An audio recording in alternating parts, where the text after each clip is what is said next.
The NBA rumor mill has picks number 2, 3, and 4 all available, but it seems absolutely impossible to me for the Utah Jazz to be able to get there and get any of those picks. It's next on Locked On Jazz. You are Locked On Jazz, your daily podcast on the Utah Jazz. Part of the Locked On Podcast Network, your team every day. How are you? I'm David Locke, back with it. Thank you very much to Leaf Tulane for an amazing week of coverage. I'm the radio voice of the Utah Jazz, Jazz NBA insider. Today, the rumor mill has picks 2, 3, and 4. Charlotte, Portland, Houston, all willing to move. Can the Utah Jazz go into their bag of tricks, their cadre of opportunities and weapons and picks, and get there? I don't think so. We'll talk about it. The draft board continues to alter and move. One of the latest, most recognizable big boards has Bufkin ahead of Cason Wallace. Is that there? You got a lot of draft news last year. NBA rumors, NBA finals set. We'll talk about all that. It's all coming up on today's edition of Locked On Jazz. As I mentioned, I'm David Locke, radio voice of the Utah Jazz, Jazz NBA insider, and this is Locked On Jazz, your daily podcast on the Utah Jazz, giving you insight, expertise, geeky numbers, and hopefully making it way better to be a Jazz fan each and every day. Thanks so much for making Locked On Jazz your first listen each and every day. We are free and available on all podcasting apps, as well as on YouTube. Tip of the hat, great YouTube conversation from Leaf. I've listened to 3 of the 5 shows Leaf did last week. They were awesome. He was super. He'll be back in the middle of June. He'll take you up to the draft. He'll be better than I was. You know that. The chat room in YouTube was way better last week than anything I've ever done. He had that rocking, so totally awesome on his part. And thank you guys for all embracing Leaf. He's a rising star in this business. He's worked with us for a few years on broadcast, super smart, local kid, and excited to have his career kind of taking off the way it is. So thank you for supporting him. All right, let's get to it. The rumor mill is that Charlotte might be willing to move 2, Portland willing to move 3, and Houston willing to move 4. And the question is, with the Jazz at 9, at 16, at 28, and with 3 Cleveland picks and 3 more Minnesota picks, can we do some, and our own picks, can we get there? And the answer, like without killing the show, is I think no. And let's walk through it. So Charlotte at number 2. Why would Charlotte trade the number 2 pick? Well, they might trade the number 2 pick because they have Lonzo Ball and somebody desperately wants Scoot, and they think that they can get something out of that. The thing with Charlotte, though, is if Charlotte's going to trade the number 2 pick, what are they trying to achieve?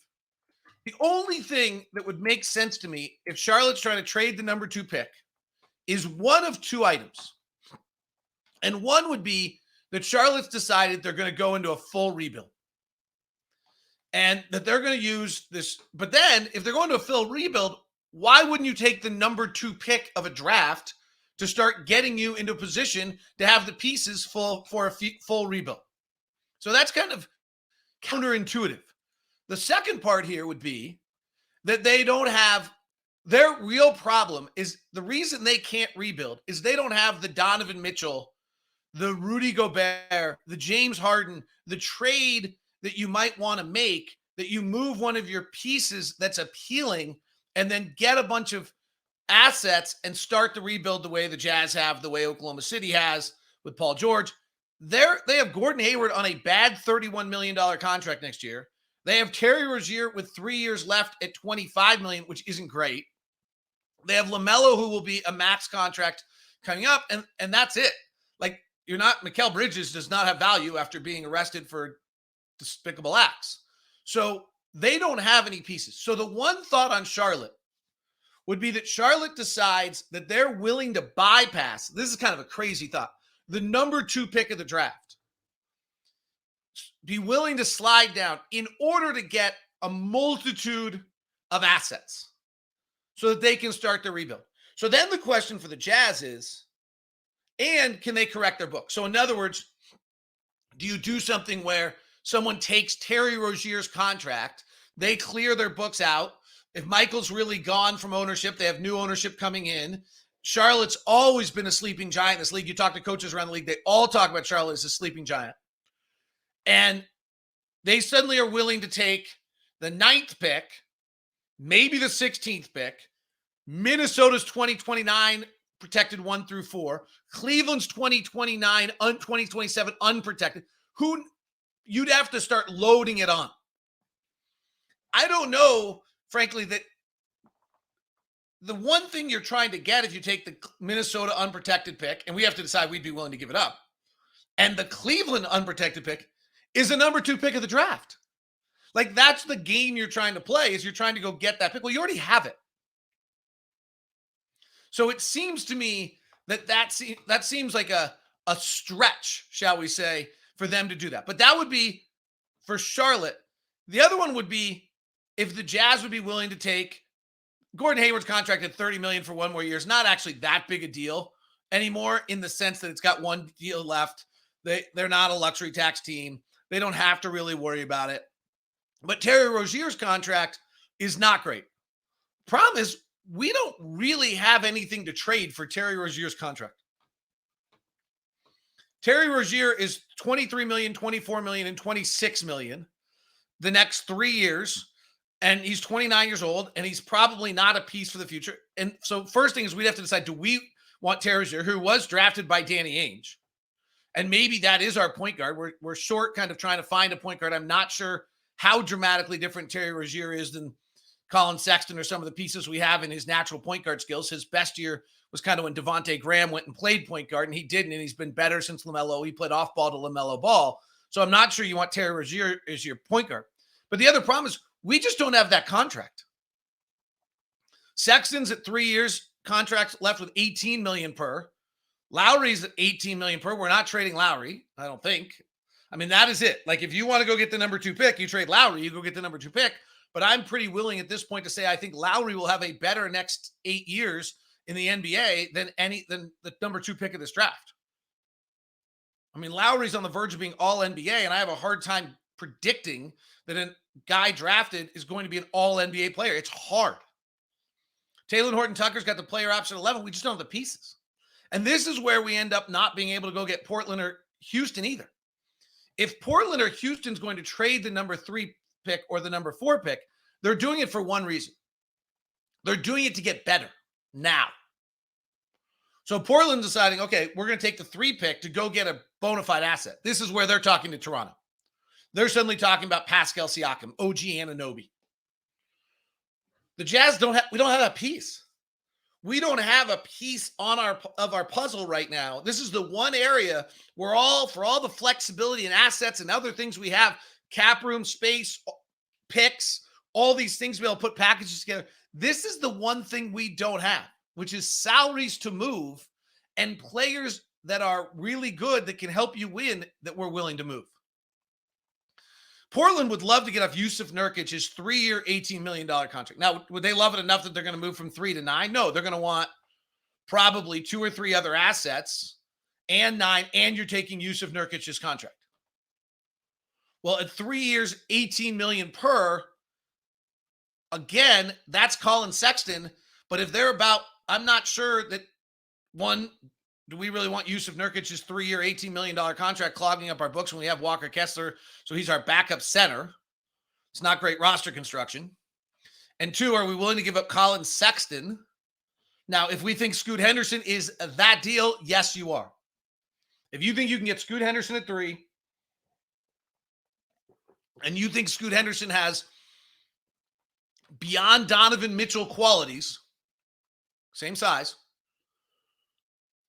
and he's all NBA player like Donovan, then yeah, you go give up an awful lot to go get him. Like Cleveland did to go get Donovan. You give up an awful lot. And so then maybe you do take Yusuf Nurkic. It's 9, it's 16.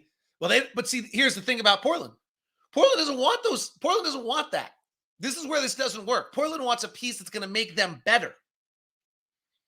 And they don't really want Colin Sexton's contract because they want to be able to clear space. And they don't want to unless they decide, okay, we're making a 2-year run at it with Dame, we'll take the 2029, 2027, 2028 picks of your 2028, your Cleveland's 2027, Minnesota's 20, or whatever, some grouping of that lay down the road. So then they have a grouping of picks that they can use for the future. But we don't solve their problem getting better right now. And Houston's in the same position. Houston has a bunch of their picks that are going to Oklahoma City now. So they suddenly have a desire to be good. It's why they're supposedly going to sign James Harden. There's a lot of smoke there. And so then what are their other pieces? And again, we're not there. We don't have that. And Houston doesn't have a terrible contract they're trying to get rid of. Their worst contract is probably Kevin Porter Jr., who has just tremendous, emotional baggage and behavioral struggles, rightfully so, considering his upbringing. And he's working to get better. And they obviously believe in it because they signed him to a 4-year, $63 million deal, which for his talent level is a bargain. And they have a club option on the backside. So he's at 15 for the next 3. Otherwise, they don't have another contract on their books. They literally have a club option on the only contract they have on their books for 24-25 is Kevin Porter Jr. at 15. They're the number one free agent player in a free agent market in Houston. They'll obviously pick up Jalen Green. They'll pick up Jabari Smith, and they'll pick up Alperen Sengun, and they'll probably pick up Tari Eason, but they're all club options. But again, we don't have the piece. One, they don't have the piece they want to trade. We don't have the piece to go make them better. Now, we could probably help Houston rebuild their draft collection. That would mean we have to think that Amon Thompson at 4 is the next Shai Gilgeous-Alexander, John Morant, like people are talking about. And is Houston desperate enough because they have all these picks going to Oklahoma City that they're willing to take a bunch of picks down the road? And so they take 9, 16, and 2 or 3 picks down the road. And you're trading 5 picks by the time you're done, 4 or 5 picks to get up to number 4. You better believe that guy's going to be an all-star. So they're on the table, but they don't match what we have. It makes it almost impossible for the Jazz to get there. Really, I think, legitimately impossible for the Jazz to get there. All right. We said this was going to happen. Leaf Tulane did a fabulous job with it. But as NBA big boards are being rebuilt, and at this point, they're all being done with intelligence of teams coming off the combine, we're seeing this massive fluctuation in the NBA draft between 5 and 25. Kind of what we knew was going to happen here when we looked at the numbers of the draft and what Leaf broke down this weekend. We'll talk about the latest developments on this with one of the most prominent big boards has come out, and we'll see what he has to say. That's all coming up as we continue here on Locked On Jazz. Today's show is brought to you by our friends over at Murdoch Chevy, located in Woods Cross as well as in Logan. The Chevy lineup of cars and trucks, it's unprecedented. The Chevy truck is the best one on the market with their unibody build. The Silverado, it just rocks. It's like sitting in a lazy boy chair with all the power in the world, just sitting above everybody else, feeling great about yourself, just cruising with a massive Silverado. And the Colorado's the zippier, smaller truck, the utility truck, shall we call it, with a super SUV lineup that starts with the Suburban and the Tahoe. You know Murdoch Chevy, and you know the Murdoch family. 80 years in Utah, giving you the best they have to make sure you have a no-regrets experience each and every night or every day. And now they are ending up giving you even better with the Chevy lineup and all the great deals they have right now. So check it out over at Murdoch Chevy. We are more than willing to give you a VIP experience. So make sure you email me first if you're heading over to Murdoch Chevy and make sure you get the VIP experience because you're Locked On Jazz every day. Thanks very much for tuning in, and thanks for supporting our sponsors like Murdoch Chevy. Today's show is also brought to you by our friends over at Prize Picks. Prize Picks, download the app, go to prizepicks.com, use the promo code Locked On, and it's a big win for you because Prize Picks has the $100 match for you each and every day. Plus, during the NBA Finals, which Miami and Denver will start, you have a chance to win $1 million with the Super Flex NBA Finals. Every day during the NBA Finals, one Prize Picks user will win a chance to become a millionaire. On each entry placed after 8 a.m. Eastern, whoever placed that entry will be given 6 pick flex with the following payouts. 6 correct picks is $1 million. 5 correct picks is $80,000. 4 correct picks is $16,000. Full details can be found at prizepicks.com/million. You must opt in at that link, prizepicks.com/million, to be eligible. In the meantime, download the Prize Picks app. You get a chance to win. Pick 2 to 6 players. get up to 25% of your money, any sport imaginable. Use the promo code Locked On. If you deposit $100, you get $100 back. If you deposit $50, you get $50 back. Don't forget, enter the promo code Locked On at sign up. PrizePicks.com and PrizePicks. Download the app on your app store. Thanks so very much for making Locked On Jazz your first listen. Again, special thanks to our good friend Leaf Tulane. Fabulous knockdown, awesome job on the show last week. Hope you enjoyed it and you're going to enjoy him. Howard Beck will be joining us on Wednesday's show. So Howard Beck tomorrow on the program for you here on Locked On Jazz. Should be a lot of fun to have Howard talking big picture NBA, talking the Jazz a year after Donovan and Rudy, all of that.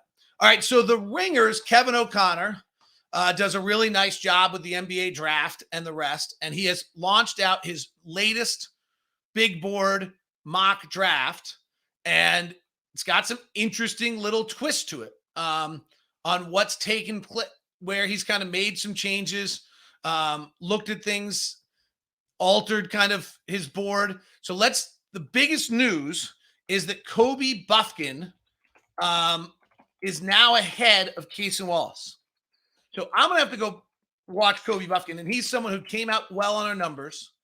And so it's interesting that they're really, and Keyonte Georgia Baylor is right there with him. The way O'Connor's got his big board now is Victor, Brandon Miller, Scoot, Amon Thompson, Asur Thompson up to 5. By the way, Asur has worked out for the Hornets, the Blazers, the Pacers, and the Magic so far.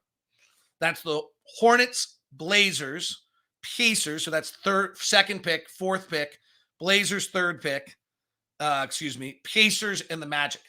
Anthony Black's up at 6. Taylor Hendricks is at 7. Jerice Walker is at 8. Cam Whitmore at 9. We'll get to that in a second. He has been all over the board. But here's what jumped out to me. Suddenly, Kobe Bufkin, the 6'4" guard with a 6'8" wingspan out of Michigan, is at 10. Now, this could be just slightly different. And Cason Wallace is 6'2", 6'8" wingspan, is at 11, with Keyonte George at 13. And Nick Smith, frankly, at 14. We've kind of stopped talking about him, but he's 6'5". And what's interesting we don't have a Keyonte George wingspan yet.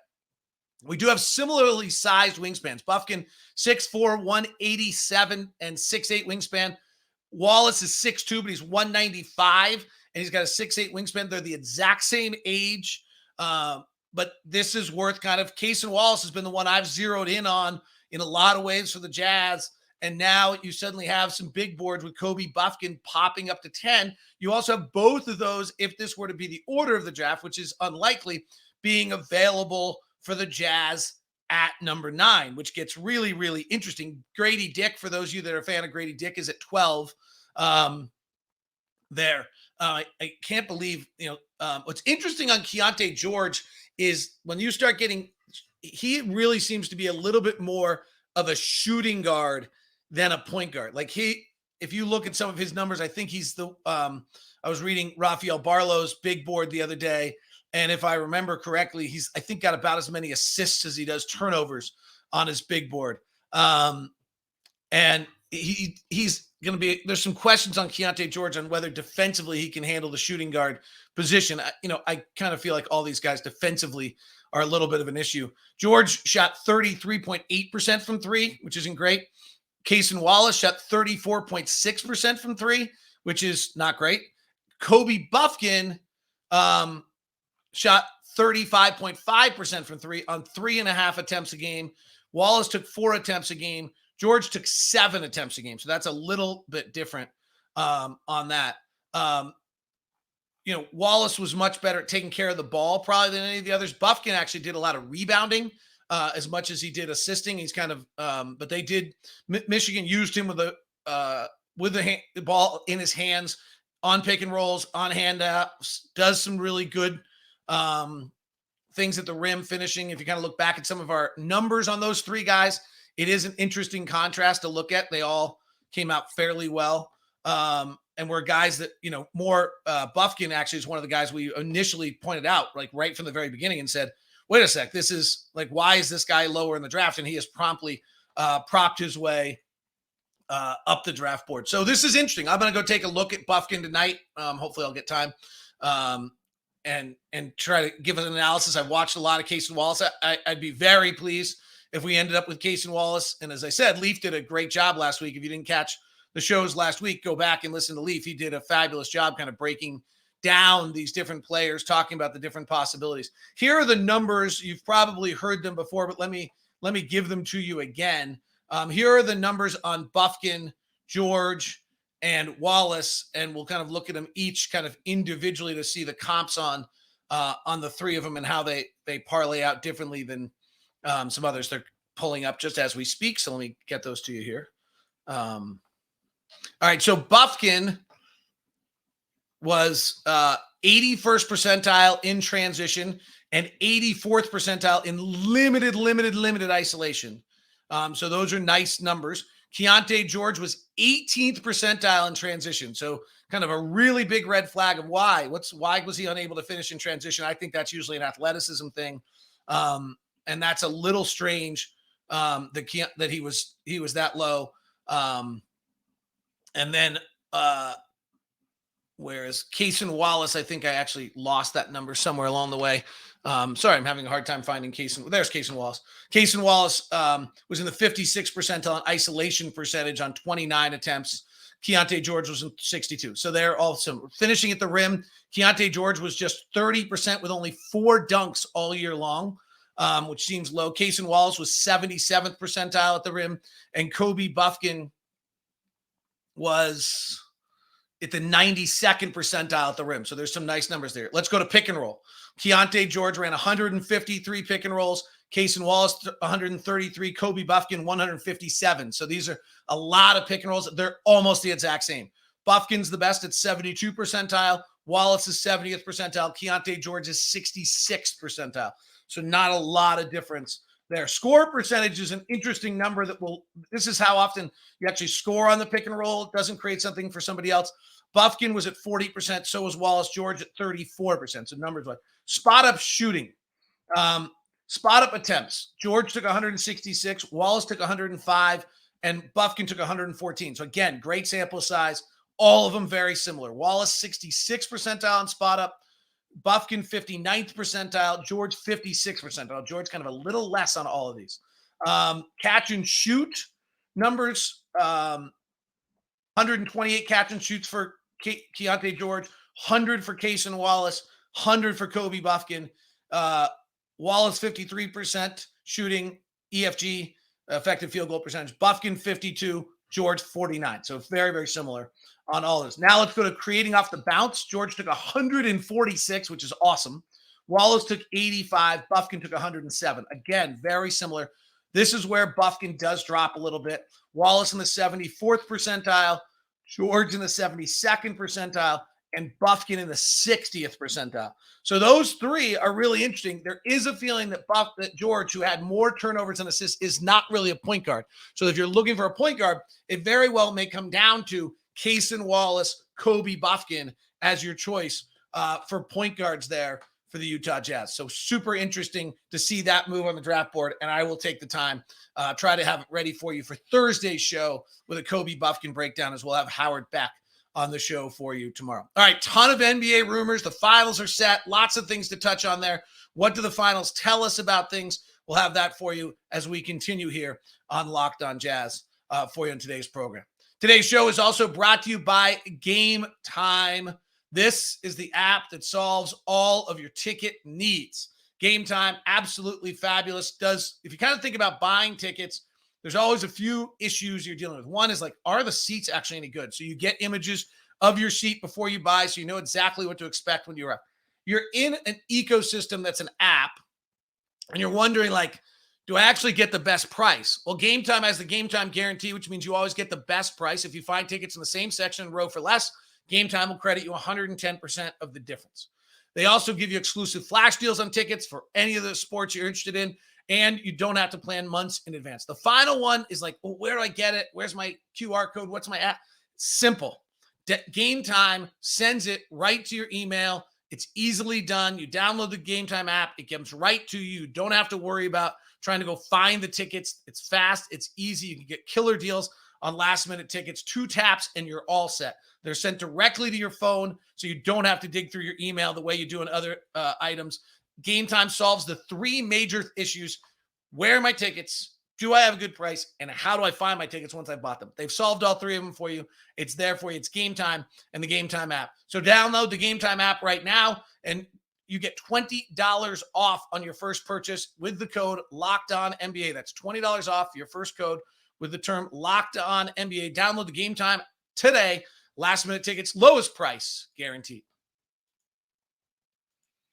Thanks very much for making Locked On Jazz your first listen. Locked On NBA Big Board. Our guy Leaf, if you liked him last week, he'll be on this week with Rafael Barlow, who does knockdown work. All right.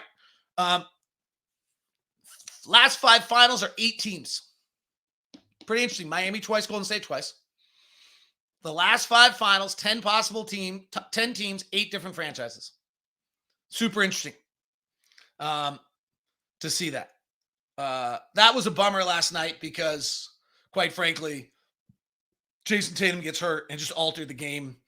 I'm thinking Joe Mazzulla's timeout in the first quarter was to check on Jason Tatum, but that was a weird timeout. They were rolling, and then Joe Mazzulla took a timeout, and then they came back and were dead. And I wonder if they realized just psychologically, and you could see them playing away from Tatum. And it was just too bad for that. But that's why you play. That's the whole point of this. You get into the Final Four of your conference, you push it, you never know what happens, and it's too bad. But that's exactly what the game is why you do this in the playoffs, is so that you're in the circumstance that if somehow somebody turns an ankle, you're in position to win. That's what Miami did. And that's what Miami earned by winning those first 3 games, is that Jason Tatum wasn't sitting on the couch, eating whatever popcorn that's been advertised all the time, at least on my TV. This is this new world, by the way. Depending where you're watching, you get different ads. Kind of changes the whole common experience. Side note on that. So I think it's interesting to see that. Jaylen Brown, I think they have to give him the Supermax. I think they have to sign him. We're going to talk this week about the aprons and the new collective bargaining agreement. It's super boring, geeky talk, but it's super important. And so I'm gonna hopefully, maybe we'll do it next week. We're going to dig in for a day and just bore us to death, but it's going to be our kind of tutorial on what to do about how to understand the collective bargaining agreement and what it means. Because the second apron is super restrictive, which is about $7 million above the luxury tax. And Boston's got to keep an eye on it. The other thing that's really restrictive is the repeater tax. And Boston has to keep an eye on it. And I do think they have to sign Jaylen Brown. But boy, you saw Jaylen Brown's weakness. His handle is just not very good. For a superstar going to be a number 1 player, his handle's not good enough. And it's a problem. And so for them to be able to, that's where he's got to improve. He's so good, you re-sign him. But for them to get under the tax for a year, which I think they really have to do before that Supermax kicks in, I don't think they can re-sign Grant Williams. It's an interesting player for the Jazz to look at. The Jazz will have the cap space and the money to be able to probably go give Grant Williams more than most teams, and Boston's probably not going to want to match anything unless they move some other contracts in that. So that's worth keeping an eye on for the Jazz. It's pretty interesting. Miami is a culture consistency franchise, right? They went and got Jimmy Butler. They understood he matched them. They did that in free agency, so they use their market. They're one of the few markets that knows they have free agents. They have all these undrafted players. They're a culture. Eric Spoelstra sitting there forever, finding players. I love Spo's quote last night about Caleb Martin and how is just the level he competes and how special you have to be and the level you have to be able to compete to be able to play at this stage, at this level. I think that's what Jimmy Butler does. That's what they got in that piece. And then I think the other one, Denver's built through the draft. Michael Porter Jr., Jamal Murray, Nikola Jokic. They make the one trade for Aaron Gordon. They make another trade for that. It's pretty interesting to see. You've got to hit, right? You got to get this really special player in this in Nikola Jokic and Jimmy Butler. But then you're putting these pieces together. I think it's a positive. I think if you're a Jazz fan, this should make you feel very positive. There's 8 franchises in 5 years, and you're seeing continuity matters. And I think that's how we would have to win. A few other interesting things going on in the league. Joe Ingles selling his house in Rancho Santa Fe. Does he think he's heading to Australia? Ricky Rubio's talking about going back to Spain. All of our old friends suddenly maybe phasing out of the NBA. We'll see what happens with Joe, whether he gets an offer anywhere. Major day in Golden State today is possibly Bob Myers could be stepping down. Locked On Warriors is reporting that they have sources that say that Bob Myers will be stepping down today. We'll see whether that turns out to be true. Pretty crazy.